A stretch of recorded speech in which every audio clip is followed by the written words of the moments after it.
इतिहास लिखा है इसमें, कुछ खास छिपा है इसमें। इतिहास लिखा है इसमें, कुछ खास छिपा है इसमें। मर्यादा है कोई वादा है, विश्वास रखा है इसमें। सात फेरों से मिला ये तो उपहार है, मेरा श्रृंगार है, मेरा श्रृंगार है, मेरा श्रृंगार है, मेरा श्रृंगार है। मंगलसूत्र, मंगलसूत्र, मंगलसूत्र, मंगलसूत्र, मंगलसूत्र, मंगलसूत्र, मंगलसूत्र।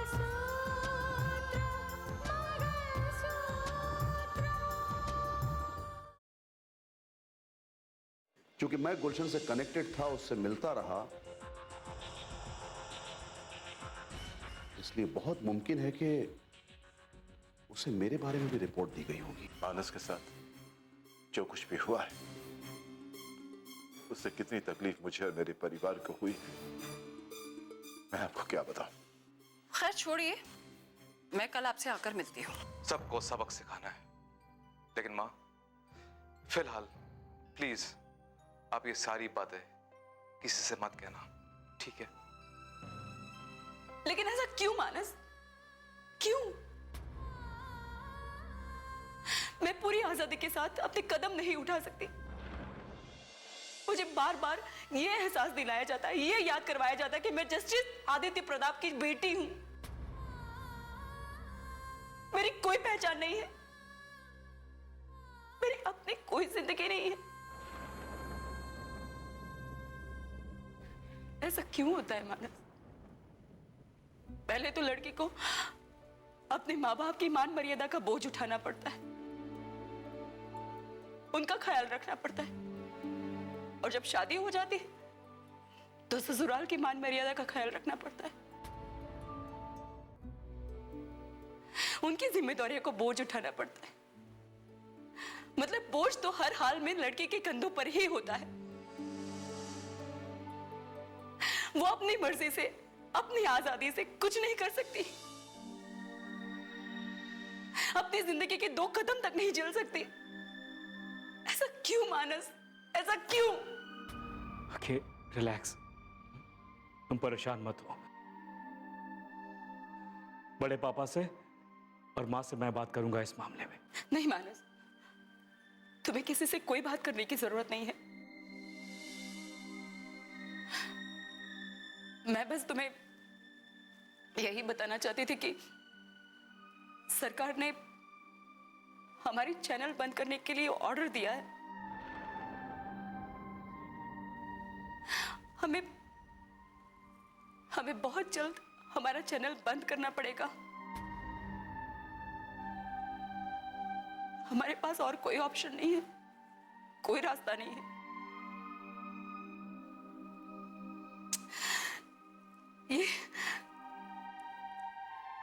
ये गुलशन सा की मौत ने बहुत बड़ी मुश्किल खड़ी कर दी है हमारे लिए।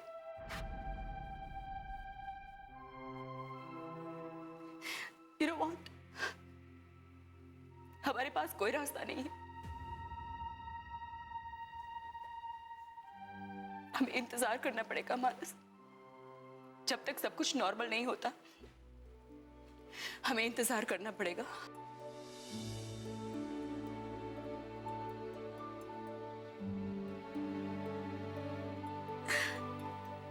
रितिका, रितिका, मानस क्या करेंगे? इतिहास लिखा है इसमें, इतिहास छिपा है इसमें। इतिहास लिखा है इसमें, कुछ खास छिपा है इसमें। मर्यादा है कोई वादा है, विश्वास रखा है इसमें। मैम, मुझे लगता है रितिका डर गई है, इसीलिए उसने जगह जगह पुलिस की टुकड़ियां तैनात कर दी हैं और पेट्रोलिंग की गाड़ियां भी घूम रही हैं। उसे गुलशन शाह की ताकत का अंदाजा होना ही चाहिए और अब उसे महसूस हो रहा होगा। हर तरफ हमारे कार्यकर्ताओं के प्रोग्राम से शहर में हलचल मची हुई है और आज सुबह ही पता चला है कि कुछ इलाके ऐसे हैं जहां पे धरने और प्रदर्शन पे रोक लगाई गई है। रितिका कुछ भी कर ले डॉली, इस ज्वार को अब हमें थमने नहीं देना है। हमारी कोशिश तो यही है मैम, लेकिन प्रशासन के आगे किसकी चली है? वो तमाम इलाके जो हमारे इलाके कहलाते थे, रितिका ने वहां दफा 144 लगवा दिया है। यानी कि वहां कोई जमावड़ा नहीं हो सकता, लोग इकट्ठे नहीं हो सकते। ये इसीलिए डॉली, हमारी जो सभाएं हो रहे हैं और जगह जगह पे धरने और प्रदर्शन हो रहे हैं, उसे किसी तरह रोका जाए। फिलहाल रोक लगाने के लिए ये सारे आदेश तो उसने जारी कर ही दिए हैं। हाँ, लेकिन हमारी सभाएं होगी, वहां नहीं कहीं और सही। मैम आपसे एक बात कहूं, जहां तक मैंने सर को समझा था, इस वक्त वो क्या कदम उठाते आपको पता है? क्या कदम उठाते थे डॉली? वो उसी जगह सभा करते जिस जगह प्रशासन ने रोक लगाई है। क्या? हाँ, नतीजा ये होता कि उनको रोकने की कोशिश होती और उनको और ज्यादा नाम होता।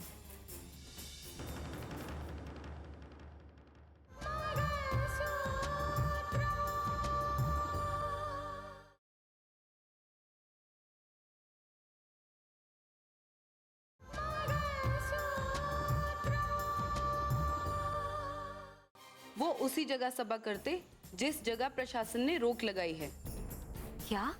हाँ, नतीजा ये होता कि उनको रोकने की कोशिश होती और उनको और ज्यादा नाम होता। पुलिस उनके कार्यकर्ताओं को रोकने की कोशिश करती और फिर उनमें झड़प होती। 2-4 कार्यकर्ता मारे जाते और प्रशासन के लिए इस बात का जवाब देना मुश्किल होता। यही तो खेल खेलते थे सर। जो मर गए उनके नाम पर आवाज उठाना और लोगों के बीच नाम कमाना, यही तो सर की फितरत थी। मैम, आपको भी कुछ ऐसा ही करना चाहिए।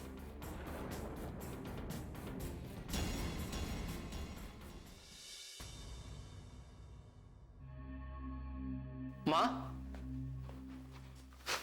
ये देखो क्या छपा हुआ है। क्या छपा है बेटा? मानस जीजू का चैनल बंद हो चुका है, सील कर दिया गया है।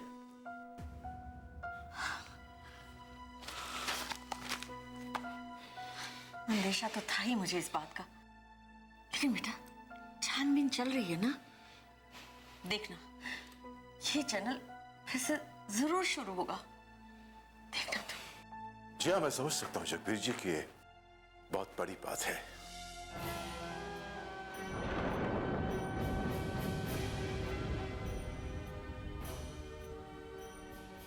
और इस बात से तकलीफ आप ही को नहीं, हम सबको हुई है।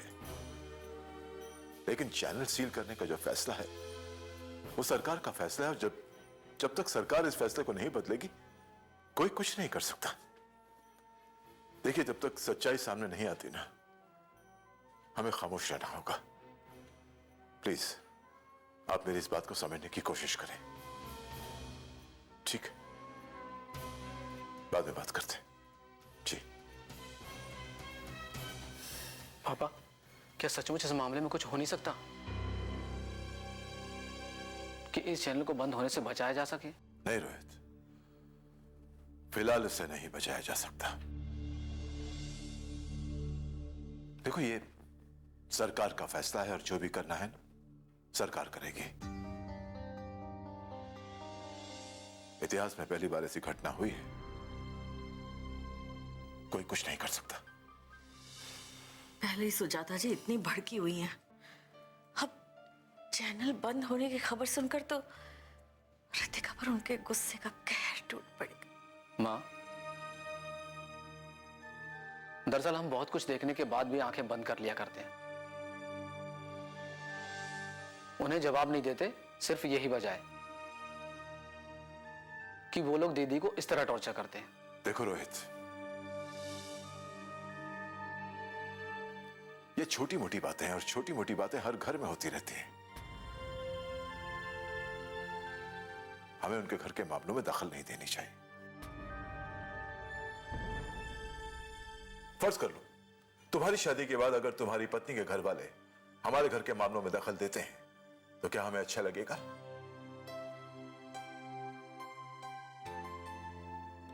नहीं ना? तो फिर हमें भी दखल नहीं देनी चाहिए। चिंता मत करो तुम दोनों, रितिका पर मुझे पूरा भरोसा है, संभाल लेगी, इस सिचुएशन को संभाल लेगी, इस हालात को भी संभाल लेगी, मैं जानता हूं।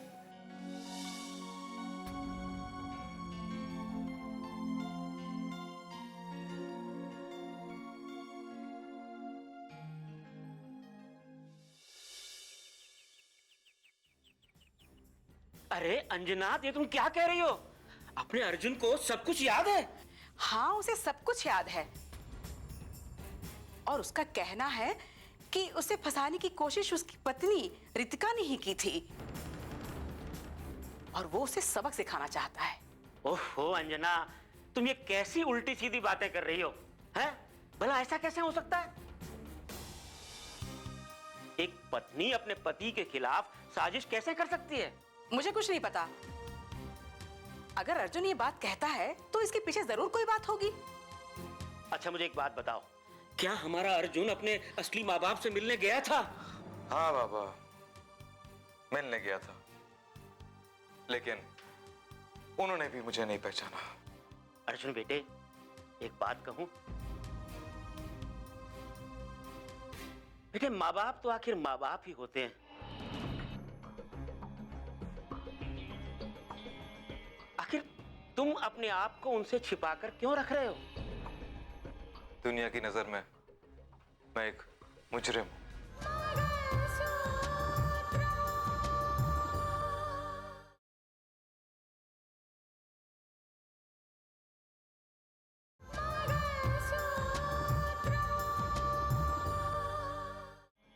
आखिर तुम अपने आप को उनसे छिपाकर क्यों रख रहे हो?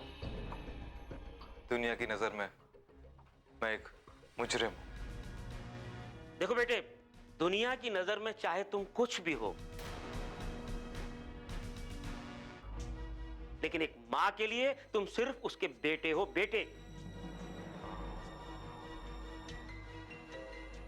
अरे एक मां को इस बात से कोई फर्क नहीं पड़ता, चाहे वो राम हो या रावण। कैसे हो अर्जुन? अरे मामू जी, मैं ठीक हूं, आप कैसे? हाँ, मेरा क्या है बेटा, मैं तो ठीक ही हूँ। क्या बात है सुंदरलाल जी, आप इतने उदास क्यों हैं? नहीं कुछ नहीं, बस यूं ही घरेलू उलझन है, क्या बताऊं क्या बताऊं। जब भी दीदी को देखता हूं ना, दिल भर आता है। जब जब उनके दर्द का एहसास करता हूं तो अंदर ही अंदर दिल बेचैन हो उठता है। लेकिन मैं क्या करूं, क्या कर सकता हूं मैं? काश अगर मेरे बस में होता ना तो भगवान से छीन ले आता राकेश को, सामने खड़ा कर देता अपनी दीदी को और कहता कि देखो ये रहा तुम्हारा राकेश।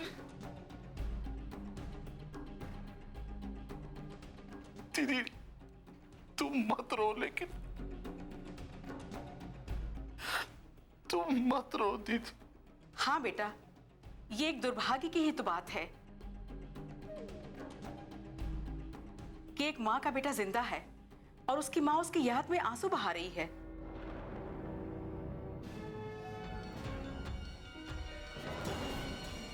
क्या क्या क्या क्या क्या कहा आपने? बेटा जिंदा है? ये आप क्या कह रही हैं?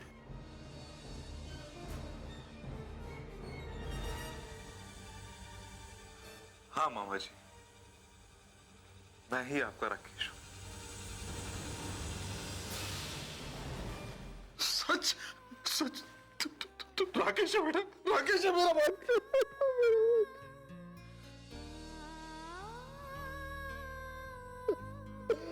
राकेश है ये। बेटा मुझे तो यकीन ही नहीं हो रहा कि ये जिंदा है। बेटा लेकिन देखो देखो, सारी दुनिया को छोड़कर मेरा दिल तुमसे ही मिला रहा है कि नहीं? अरे इससे बड़ी खुशी की बात और क्या हो सकती है कि मेरा राकेश जिंदा है। मामा जी, इन लोगों की वजह से मैं जिंदा हूं, वरना तो इस दुनिया से कब का चला गया होता। ना बेटा ना, धन्य है आप, धन्य है आप, मेरे बच्चे को बचा लिया आप, धन्य आप। अरे बेटा जो भी हुआ वो अच्छा हुआ। देखो भगवान जो भी करता है ना अच्छा ही करता है। और मेरी माने तो तुम अर्जुन ही बने रहो, राकेश बनने की जरूरत नहीं है, और ना ही हमें जमाने को ये बताने की जरूरत है कि क्या है।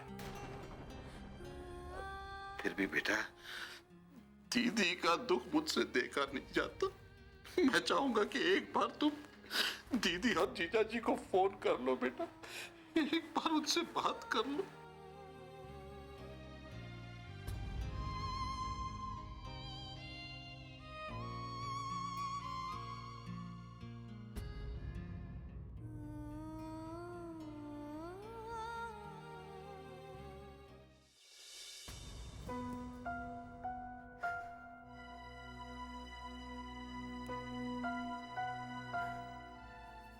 भाभी, आप भैया से मिली थी अभी? हाँ, शायद आपने भैया को बताया होगा ना कि आपके साथ इस घर में किस तरह का व्यवहार हो रहा है। क्या क्या हुआ क्या साक्षी? कुछ हुआ नहीं है भाभी, बस भैया का माँ को फोन आया था उन्हें समझाने के लिए कि वो आपके साथ ऐसा नहीं करे। हाँ हाँ, क्यों नहीं समझाएगा वो मुझे? दूध पीती बच्ची हूं ना मैं। मानस के दिल में मेरे लिए नफरत भरना चाहती हो ना? माँ जी आप मेरा यकीन कीजिए, मैंने आपके बारे में ऐसा कुछ भी नहीं कहा है। मैं तो बस अपनी किस्मत पर रो रही थी। लेकिन मुझे ये समझ में नहीं आता कि आप हर बात के लिए मुझे ही क्यों दोषी ठहराती हैं। नहीं नहीं, तुम तो दूध की धुली हो।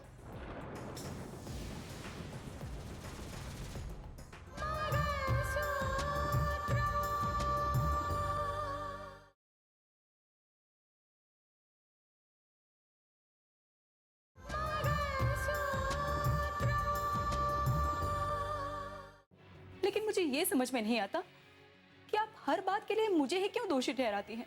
नहीं नहीं, तुम तो दूध की धुली हो। दोषी तो मैं हूं, यही सब कुछ तो देखना था। जिस बात का डर था वही सामने आ रहा है। अरे माँ, कभी तो बात को समझने की कोशिश कीजिए। भैया ने आपसे ऐसा क्या कह दिया कि अब भाभी पे इल्जाम लगा रही है? आपके साथ साथ मेरी भी बात हुई थी भैया से। वो तो मुझे कह रहे थे कि रितिका भाभी को अभी सहारे की जरूरत है, सपोर्ट की जरूरत है, वो बेचारी बहुत अकेली है। लेकिन आप तो ताने दे रही है। साक्षी, तो क्या इनाम देना चाहिए?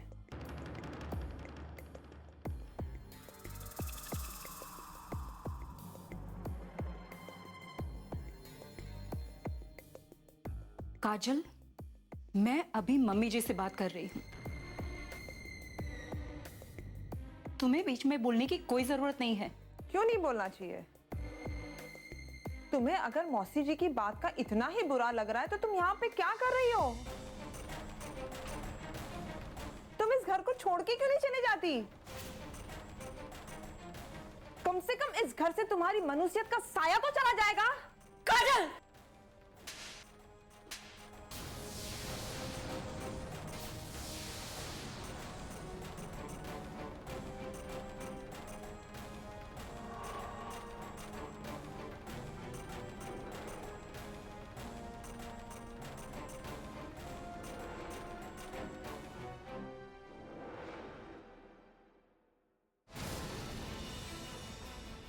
तुम्हें पहले भी कहा था मैंने कि हर बात की एक हद होती है। आज तुमने वो हद पार कर दी।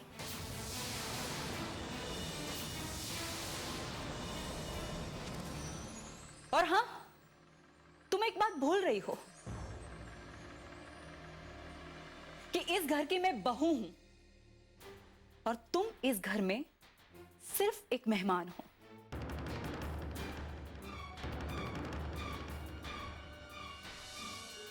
सिर्फ और सिर्फ मेहमान। तो अगर मेहमान हो तो मेहमान की तरह रहो। आज के बाद अपनी हद मत भूलना।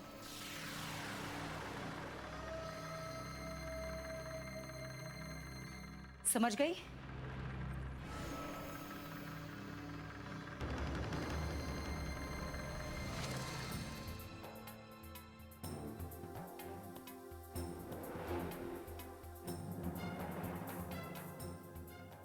ठीक कह रही है भाभी, तुम एक मेहमान हो और मेहमान बनकर रहो।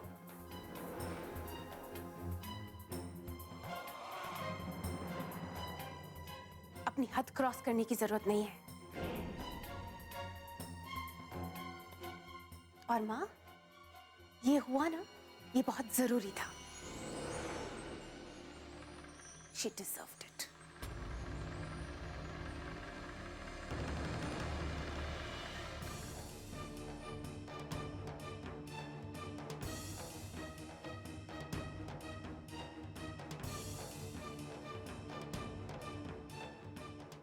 और मां, ये हुआ ना, ये बहुत जरूरी था।